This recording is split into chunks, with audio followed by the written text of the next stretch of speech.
coaches, parents, and players. Oh my. It's amazing. Athletic training. Go get your game in. Can never stop moving hope to contain them. It's amazing. Athletic training. Go get your game in. Can never stop. Yo, what up, people? It's your boy, DrCoach Irwin L. Hudson, a.k.a. DrCoach OHoopsBaby. Let's go! Folks, I'm excited. I hope you can feel it in my voice because it's my honor. It's my privilege. And even more so, it's my pleasure to finally bring to you a long overdue podcast entitled, drum roll please,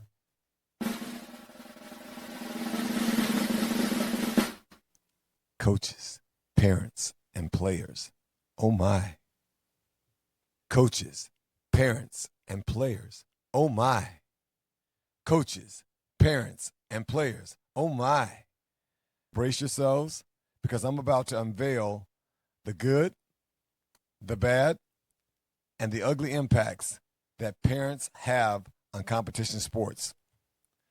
Along with that, the stress and the mass confusion that coaches inflict on the game.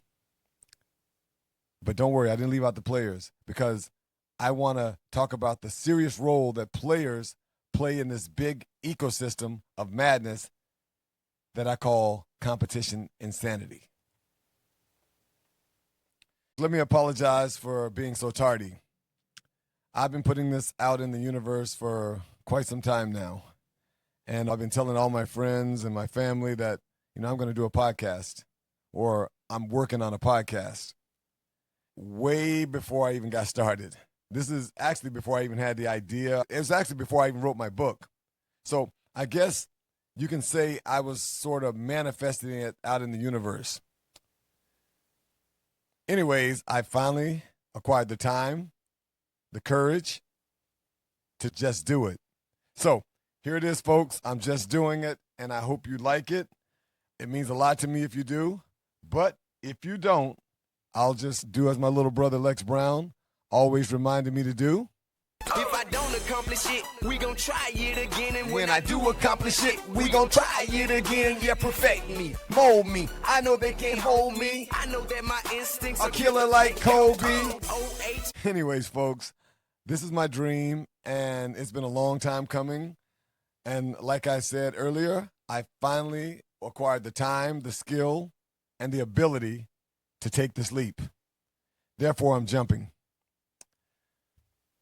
I just hope Steve Harvey was right when he said, take the leap and let your parachute open on the way down, because I don't want to crash and burn. But even if I do, I'll be okay, because like the great German philosopher Friedrich Nietzsche once said, that which does not kill me can only make me stronger.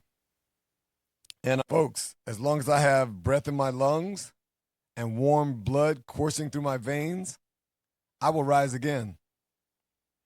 Because I believe that repetition and consistency is the key to getting better and becoming great. So please bear with me and grow with me as I do my best to educate, motivate, and inspire you to do as Lenny Cook says, do right even after major setbacks. There's a full documentary out there on Lenny on YouTube or Netflix that tells his entire story. I think it's definitely worth watching. And speaking of something definitely worth watching, thank you for tuning in. Let's get back to the matter at hand.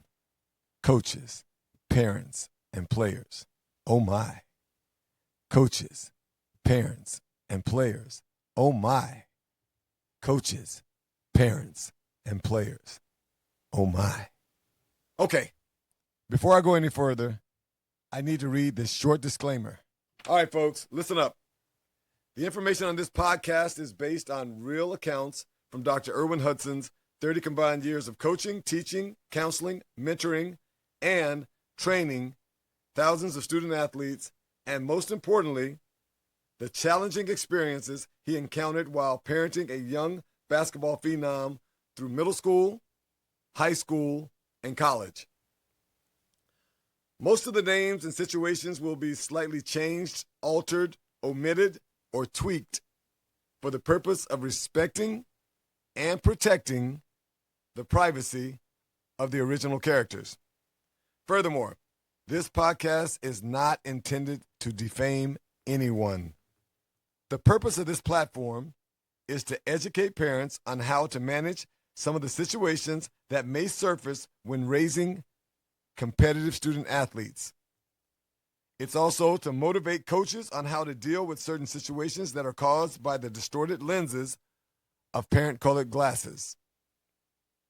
Last but certainly not least, it is intended to inspire players to move towards success despite the actions of delusional, entitled, victim, overbearing, jealous, vindictive, and cancerous parents.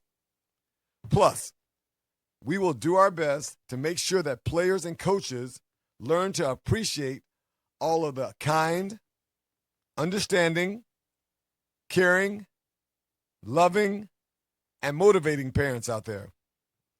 To accomplish these goals, this podcast will invite coaches, parents, and players to join in and help find healthy solutions for managing sports dilemmas while making sure that the sport stays fun and meaningful for student athletes, coaches, and parents.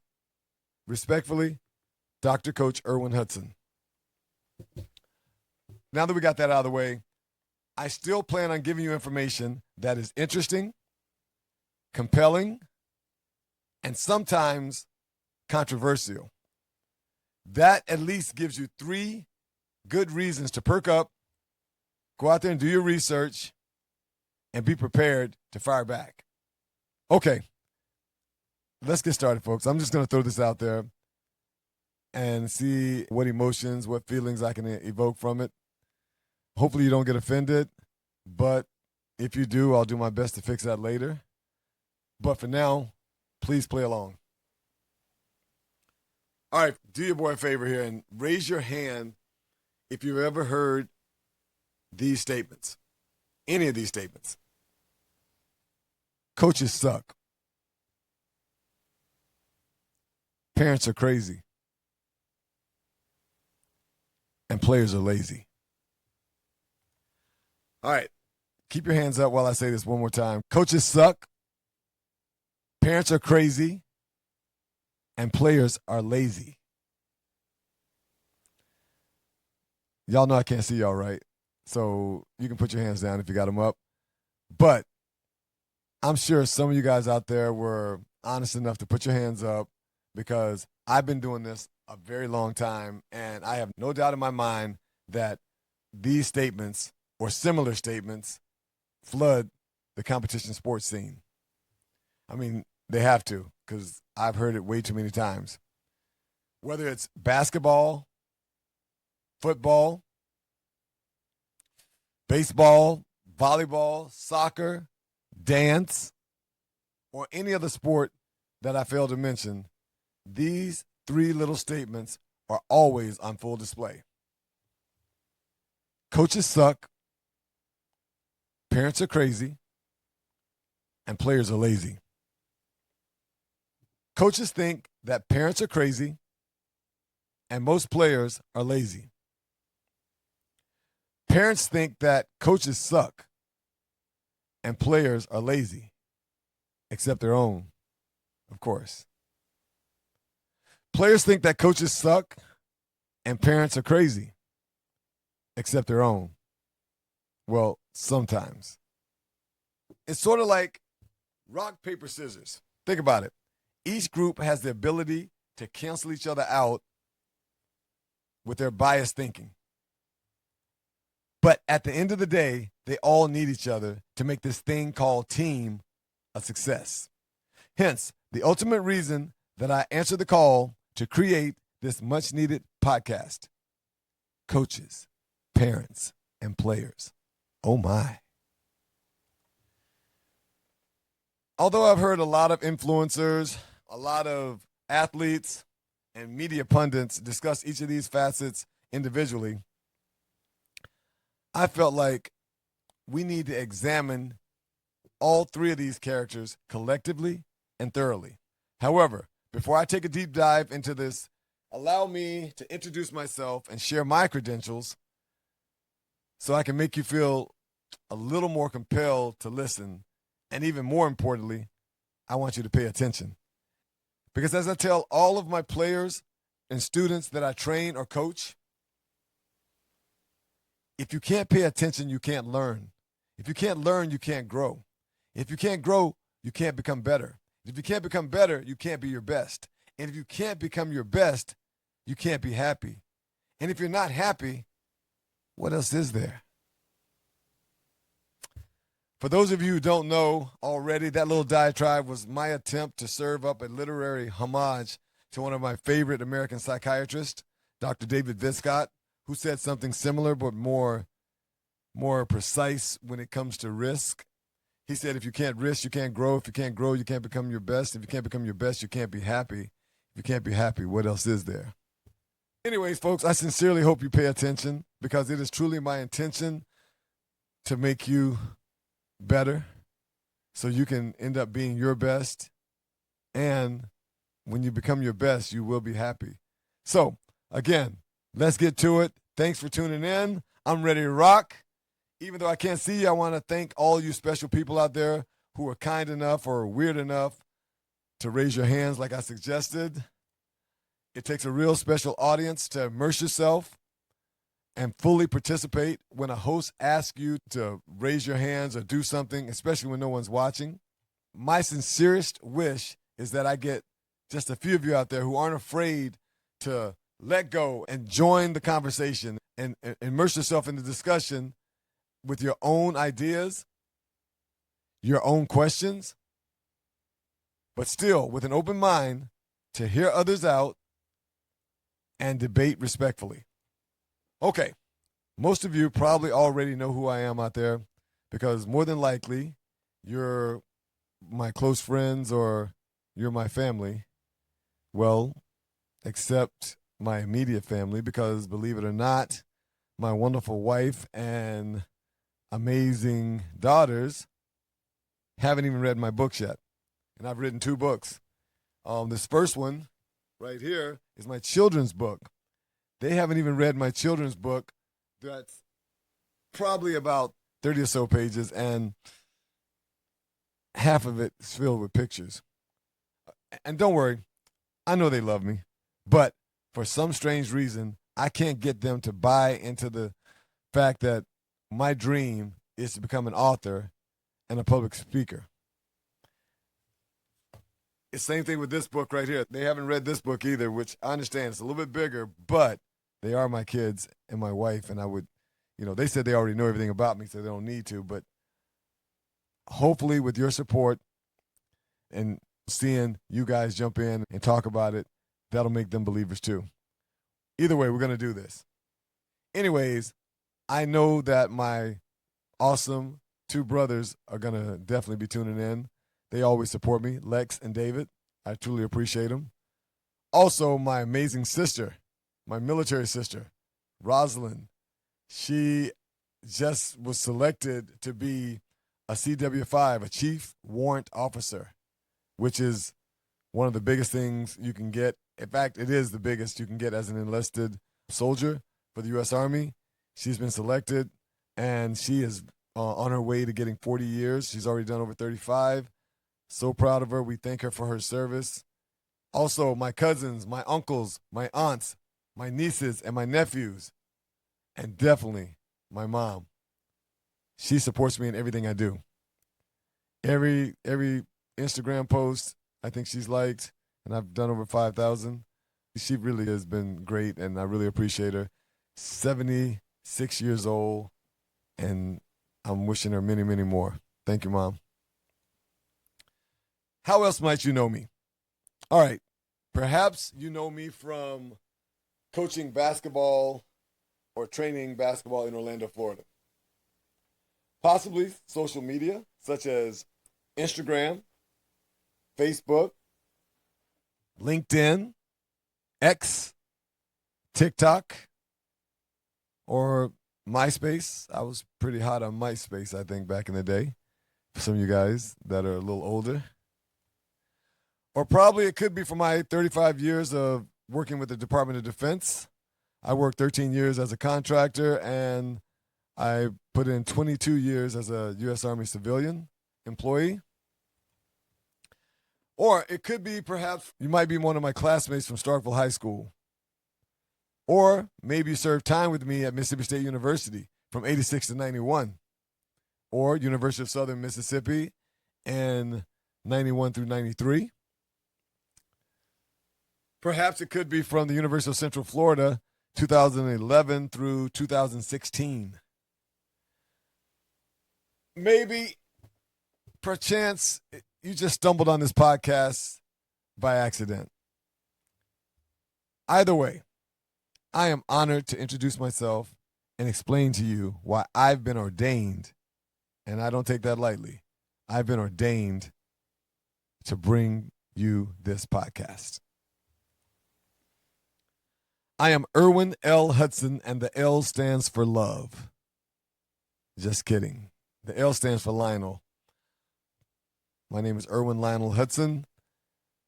And again, I go by DrCoach Irwin L. Hudson, a.k.a. DrCoach OHoopsBaby. Yours truly, Irwin Hudson, was born and raised in Starkville, Mississippi. Yep, good old Starks, Vegas, the dirty, dirty South, close to Tupelo, Mississippi, the birthplace of Elvis Presley. Also, the land of cotton, catfish, and Mississippi blues. Folks, although I do have a lot of fond memories of growing up poor in Mississippi, I still harbor some Jim Crow inflicted pain. You see, I was born in 1968 when segregation was just starting to fade out. There are a lot of people out there that still was not ready for integration, and they definitely weren't afraid to make their feelings known. Sort of like it is today. But since this is not a political podcast, I won't go there. Anyways, by the grace of God and a lot of prayers from my mother and my grandmother, I was blessed to make it out in 1992.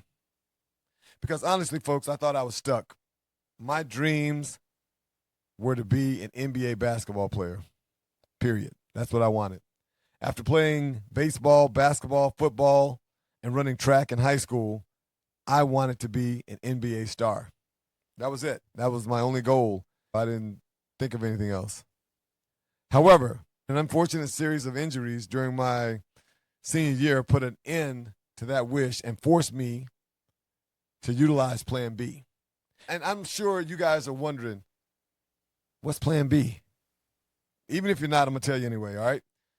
Plain and simple, Plan B was using my brain to get out of Mississippi. And that's exactly what I did. I earned a degree in computer engineering along with a minor in mathematics from Mississippi State University in 1991, and I got the hell out. Well, actually, I worked a year down in Gulfport, Mississippi after I left Starkville, which is a different type of Mississippi. They had the beach, casinos, so it was a lot different from Northeast Mississippi. So I stayed there again, like I said, a year before I moved up to Manassas, Virginia, outside of Washington, D.C., before I was able to finally move to sunny Orlando, Florida. Although I was homesick for my family, especially my little brother, it wasn't long before I made Orlando my home. And what made it even better was that I quickly reunited with my first love, basketball. After making a few connections, I was able to finagle my way into the Orlando basketball scene by working as a camp counselor for the Orlando Magic, University of Central Florida, and Rollins College summer babysitting camps. I meant basketball camps, even though it was kind of bad. Only the rich kids could afford the camps back then. Therefore, a high percentage of the ones that attended the camp couldn't walk and chew gum, if you know what I mean. So, I worked them. I had fun doing it. I enjoyed it. And I'm just going to tell you, it's a lot different now. Don't get me wrong, there's still a lot of bad basketball out there, but the game has evolved so much that it's inevitable that you get some real hoopers coming to these camps now. Anyways, during my time at MSU, I was one of the top intramural athletes in basketball, flag football, softball, any sport that they played on the intramural scene with my fraternity. I was one of the top guys there. I've got a couple of plaques, athlete of the year and things like that. So that's even after all my injuries. After getting to Orlando, I competed at the highest level against, everyone. Top high school athletes, collegiate athletes, overseas athletes, professionals, and even some NBA All-Stars. After working the Orlando camp scene for about 2 years as Coach Hudson, I felt like it was time to do my own thing. In 1995, I founded the best basketball training business in the state of Florida, Orlando Hoops, also known as OHoops. And I say the best because at the time we were the best. I had a great group of guys and we did some great things for Orlando. I know it's helped a lot of people launch their careers. Several players, coaches, I can give shout outs to a lot of them. Trainers in Orlando started their own companies and they're doing very well. I've got players, NBA, I've got players in Brazil, China, Japan, France, Switzerland, Poland, the Dominican Republic, Puerto Rico, and many, many others, all doing very well. So I'm very proud of that. Anyways, after establishing myself as one of the pioneers / OG leaders in the basketball training industry, I began my AAU career and my high school basketball career, coaching in 1997.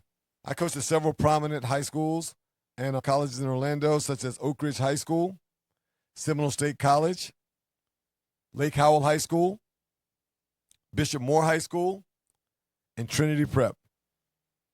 After that, I ended up going back to college so I can actually work on my master's and doctorate. I earned a master's degree in 2013, and then I got my doctorate degree in 2016 with a GPA of 3.89, which I am super proud of. Hence, the name DrCoach was born. But hold up, rewind. I want to rewind a little bit so I can tell you a few more things about me. I know it's a lot, but I want to make sure you understand where I'm coming from. I've shared you my player credentials, and I've talked to you about my coaching experience for over 30 years of coaching and training. But let me tell you what I'm most proudest of. Parenting. I am a proud girl dad of 2 beautiful daughters, Olivia, 21, and Audrey, 16. I couldn't ask for more. So hopefully that gives me a little street cred when it comes to parenting. But if not, if that's not enough, let me tell you about what I did before that. Before starting my family in 2004, I was fortunate or unfortunate enough to raise my little brother from age 8 through 18 all by myself. And I coached him into being a high-level collegiate athlete as a single parent here in Orlando, Florida. My little brother, well, not so little anymore, Lex Brown, was my first experiment into the wonderful world of parenting and raising an athlete. Let me be perfectly clear. It wasn't perfect. I wasn't perfect. But I can unequivocally say that I did my very best. Which, I guess that's all you can say or all you can ask for when you're 25 years old and single in Orlando, Florida. It's hard enough trying to raise a young black child in the South with 2 parents. But doing it alone, folks, is another story. And I probably wouldn't wish that on my worst enemy. No, I won't. I wouldn't wish that on my worst enemy. But again, that which does not kill me can only make me stronger. And I'm still here, folks. Therefore, if the corollary holds true, I'm much stronger for it. So, with all that, over 30 years of coaching experience, more than 30 years of being a single and a married parent, more than 45 years of being an athlete, I hope and I pray that you think that I'm fully qualified to host this platform. If not, too bad, so sad, it's happening. I'm doing it anyway. All right, folks, that's it for our first episode. Hopefully you know who I am and understand that you can trust me to lead this vessel. Now, the next session, I'm going to be taking a deep dive into the three main characters of our play: coaches, parents, and players. Oh my. Coaches, parents, and players. Oh my. Coaches, parents, and players. Oh my. Folks, thanks again. And big shout out to my sponsor, OHoops Training, where stars are born, created, and perfected.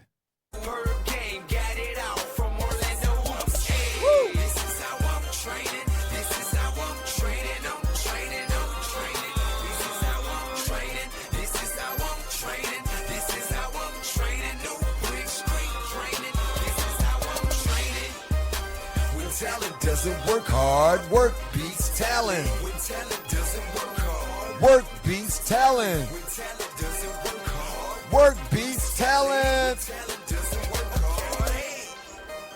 OrlandoHoops.com, where stars are born.